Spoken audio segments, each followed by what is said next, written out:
O meu nome é Marco Martins e bem-vindos ao canal Não Estamos Sós.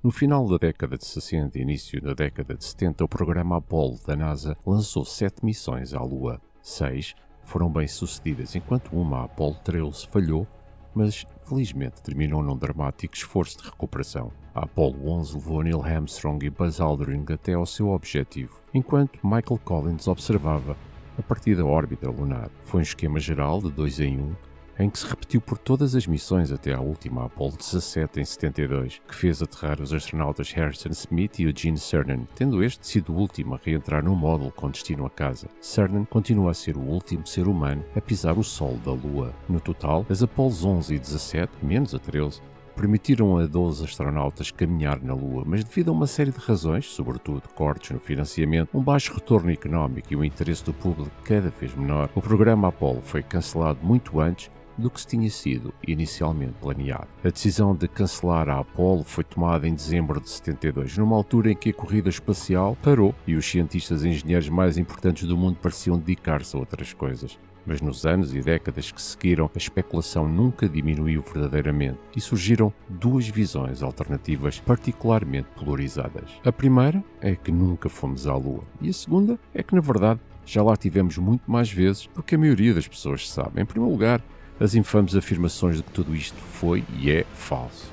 Na altura, e certamente nos anos que se seguiram, foram lançadas várias dúvidas sobre a NASA e se a NASA chegou mesmo a ir à Lua. Se foi um embuste, os teóricos da conspiração argumentam que foi feito tudo para que a América ganhasse a corrida espacial. Até à chegada à Lua, os Estados Unidos estavam definitivamente a ficar atrás do seu rival, a União Soviética. Os soviéticos já tinham reivindicado a maioria dos outros primeiro, incluindo o primeiro satélite e a primeira pessoa no espaço em geral. O presidente Kennedy já tinha prometido colocar um astronauta na Lua antes do final da década e a NASA conseguiu fazê-lo com apenas alguns meses de antecedência. Para alguns, os prazos são demasiado convenientes. O eventual encerramento da Apollo é demasiado suspeito e as imagens granuladas de Armstrong e outros na Lua deixaram muito a desejar. Há quem diga que as bandeiras se movem quando não deviam, que há sombras no chão que não deviam lá estar e que o sol sobre os pés está demasiado perturbado ou então não está suficientemente perturbado. Outra linha de pensamento alternativa diz que o programa Apollo só existiu para desviar a atenção do público do envolvimento da América na Guerra do Vietnã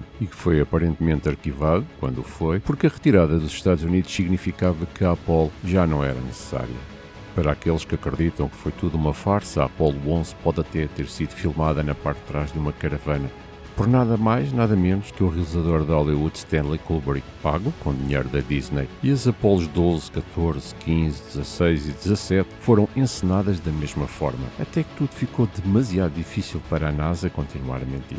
No entanto, o contra-ataque à conspiração tem sido igualmente feroz e determinado. Especialistas em cinema analisaram as filmagens, concentrando-se nas alegadas inconsistências ou erros, incluindo uma alegação de que certas rochas lunares são, na verdade, etiquetas de adereços de estúdio. Os alegados rótulos foram explicados como coincidências no filme. Também foram consultados astrónomos sobre a aparente falta de estrelas no arquivo das filmagens lunares da NASA, sendo a principal explicação o facto das aterragens terem ocorrido durante o dia lunar, quando a luz do Sol as ofuscava. Em tempos mais recentes, outras provas de que as aterragens na Lua aconteceram de facto surgiram através das missões modernas que captaram imagens dos locais das aterragens onde ainda são visíveis na superfície. A NASA publicou fotografias detalhadas de todos os locais da aterragem das Apollo, enquanto a sonda indiana Chandrayaan-1 fotografou especialmente o local da Apollo 15. E a Chang'e 2 da China também terá encontrado vestígios não especificados da atividade passada das Apollo. Claro que agora temos tantos olhos e câmaras na Lua e as conspirações tenderam para uma direção diferente. Para além dos teóricos que insistem que nunca estivemos na Lua, há aqueles que são inflexíveis quanto ao facto de existirem algumas coisas que não deveriam existir. Por exemplo, que há bases escondidas no lado mais distante ou que há artefactos alienígenas à espreita na poeira. A conspiração da Apollo 18 é talvez uma das mais estranhas de todas. Os autores dizem que o programa Apollo não terminou quando a NASA e toda a gente diz que terminou e que em vez disso continuou, mas em segredo. Oficialmente falando, a Apollo 18 nunca chegou à rampa de lançamento e muito menos à Lua, mas se tivesse sido enviada para cima, o que é que poderia ter acontecido a seguir? Neste caso, a teoria envolve, de facto, um filme feito para o cinema, também chamado da Apollo 18, e lançado em 2011. O filme foi escrito por Brian Miller, realizado por Gonzalo Lopes Galego e criado num estilo de documentário found footage. Como parte de uma estratégia de marketing, o filme parece ter uma espécie de exposição do que realmente aconteceu na NASA, quando o programa Apollo estava oficialmente a terminar. Segundo o filme, foi enviada uma missão final secreta, durante a qual os astronautas da NASA encontraram um cosmonauta soviético morto e sinais de vida extraterrestre. Se for verdade, isso significaria duas grandes revelações. Primeiro, a Rússia também chegou à Lua. E a segunda, bem, os extraterrestres existem. Mas infelizmente não é verdade, é apenas um filme. No entanto, a NASA, a verdadeira NASA, sentiu-se suficientemente compelida a emitir uma declaração pouco depois do lançamento do filme. A agência terá dado autorização para que vários bens, incluindo logotipos, fossem utilizados no filme, mas tinha a impressão de que a Apollo 18 seria uma obra claramente ficcional. Quando se verificou que não era, com alguns espectadores aparentemente a interpretarem-no como um registro de eventos que realmente aconteceram, a NASA procurou esclarecer, publicando o artigo intitulado Mitos da Apollo 18 desmascarados ao estilo da NASA. Nele, Kay Grinter, do Centro Espacial Kennedy, confirma que a razão para a desativação da Apollo foi monetária e não biológica. Uma questão muito mais mundana do financiamento é novamente apontada como a razão pela qual nunca mais lá voltamos. Mas, com isto tudo, qual é que é o teu verdito? Oficialmente, ainda só 12 pessoas pisaram a superfície lunar. O atual programa Artemis da NASA pretende aumentar esse número e muito em breve. Tudo isto enquanto empresas como a Blue Origin e a SpaceX competem numa nova corrida espacial no setor privado. A CNSA da China também parece estar pronta para se lançar para a Lua, enquanto a Roscosmos da Rússia e a ISRO da Índia fizeram tentativas nesse sentido. Assim sendo, parece que todos os planos atuais podem estar a apontar para algo que nunca fizemos antes.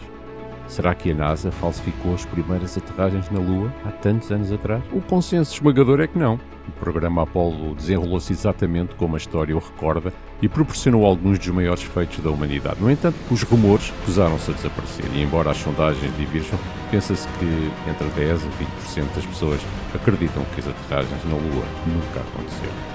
As teorias da Apollo 18 são muito mais recentes e muito menos seguidas, mas mesmo assim podem talvez ganhar força se alguém encontrar algo que não seja explicável quando voltarmos à Lua. Se os grandes planos de hoje se concretizarem, então os próximos anos poderão ser verdadeiramente significativos na busca da humanidade para se aventurar no espaço. Depois do que pode ter sido descrito como um falso arranque nos anos 60 e 70, estamos novamente a andar, ou melhor, a correr, até as conspirações mais profundas podem finalmente encontrar o seu destino. Para já, são apenas uma dúzia aqueles que andaram na Lua, embora isso dependa muito a quem se pergunta.